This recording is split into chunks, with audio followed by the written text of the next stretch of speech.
È stato individuata un'automobile di colore bianco e, quindi con l'occasione, si è proceduto con l'attivazione del distaccamento Vigili del Fuoco di Bassano del Grappa, che si sono recati sul posto e in questo momento sono in parete, sono sulla parete appunto nelle immediate vicinanze naturalmente della salma. Ritrovata questa mattina in una scarpata inaccessibile tra Costalunga e Valle di Santa Felicita nel comune di Romano d'Ezzelino, durante un'ispezione aerea dell'elicottero Drago 81, la carcassa di un'auto con all'interno una salma con il corpo di un uomo deceduto da tempo.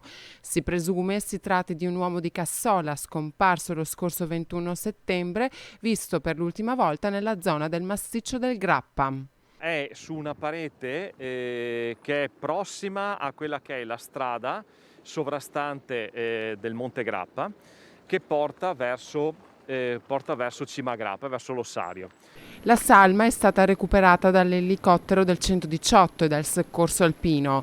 Al momento le cause che hanno portato all'incidente sono al vaglio della polizia. Si presume sia stato causato da un gesto estremo del conducente del veicolo che si trovava in prossimità con altri rottami che non c'entrano con la dinamica dell'avvenimento, in quanto giacciono lì da molto più tempo.